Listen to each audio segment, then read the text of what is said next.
always wondered how much resources go into R&D for alternative weapons for law enforcement and police.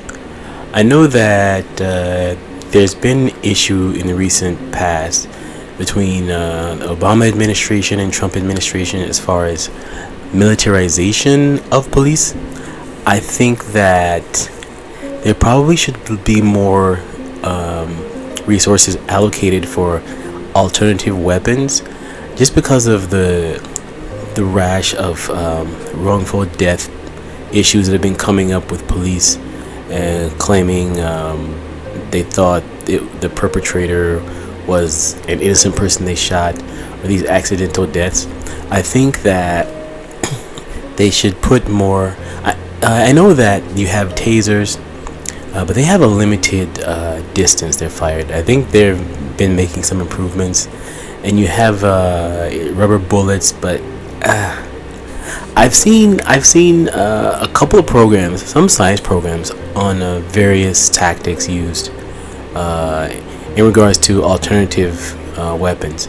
I'm not talking militarization issue, because I know that it's been in the forefront, militarization of police with military weapons and military tactics, and that's been very controversial in the last couple of administrations. I know that it was investigated or looked into, and the Obama administration had kind of taken that off the table for police, and I think Trump revisited the issue and put it back on the table for police, because there was a lot of military weapons and training going on to police forces. But I'm just curious as to how much resources go into alternative non-threatening weapons, besides tasers, besides rubber bullets, because I know rubber bullets are usually for crowd control, and even that can kill people depending on how it hits them and cause severe injury. But I guess when you're trying to apprehend a criminal, I guess there has to be some level of struggle depending on the type of criminal you're dealing with, whether they're on a type of substance. But I think that there should be more specific detail addressed in regards to what kind of weapons are used. I watched some science programs regarding just alternative types of weapons for apprehending criminals. Like, there was a specific type of foam. This device fired out a foam, and it basically hardened really fast once it hit oxygen, and it made it hard for the criminal to kind of get away or run. It was kind of like solidified around their legs. I don't know how practical, or they would implement that practically, because I know even with the guns they use, you have to check to make sure it's working every time, whether it's a taser or even with the guns. You do have to check. So I don't know how they could refine that. I'm sure someone could. I think that would be a good alternative weapon, or just, I don't want to say weapon every time, but an alternative resource for capturing legit criminals or people trying to run.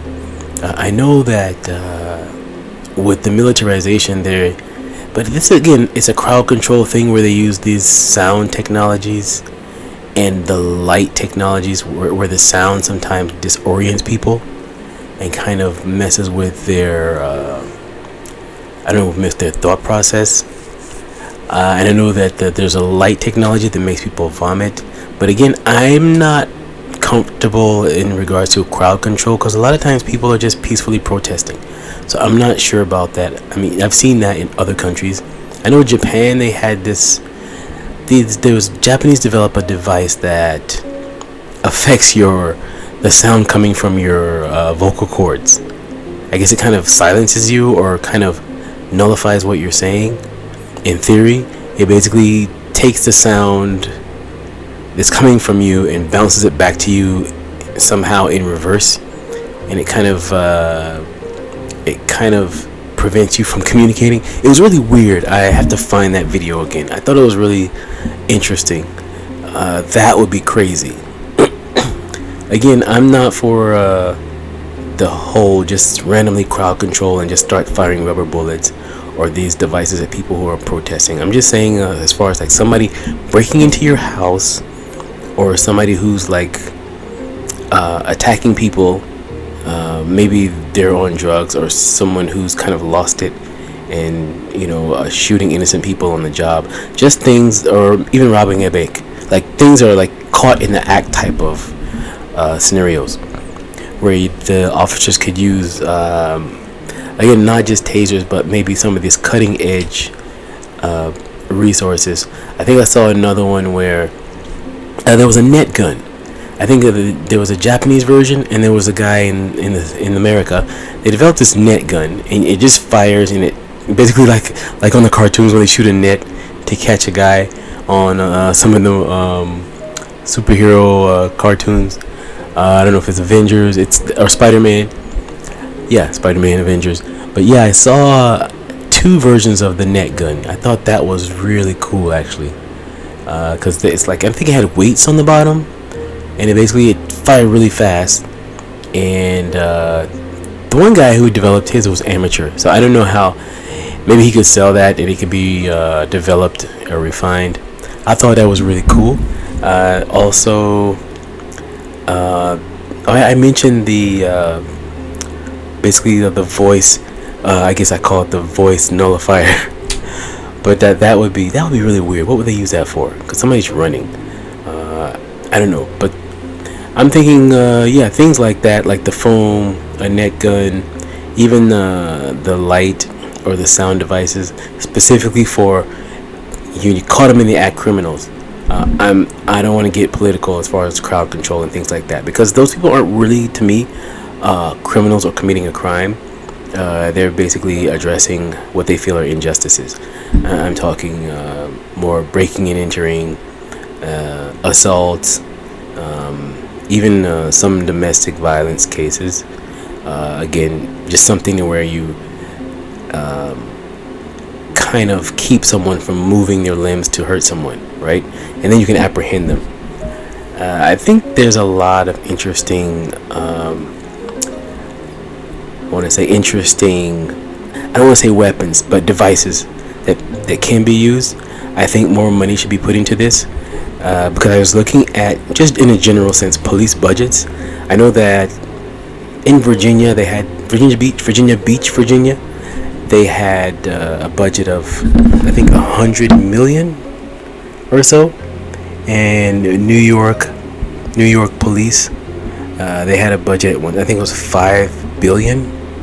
I was just looking over various various police budgets in the large cities. I thought it was interesting. I know a lot of it goes to salaries and benefits and things like that. I'm not sure the percentage that goes to arming police, but I just think that whatever the budget is, I'm sure that you can come up with an affordable strategy in regards to using some alternative apprehension methods, or maybe de-escalation methods in regards to catching criminals without somebody having to die, if possible. Let me know what you think. Send me an email, leave a comment, and thank you so much for listening.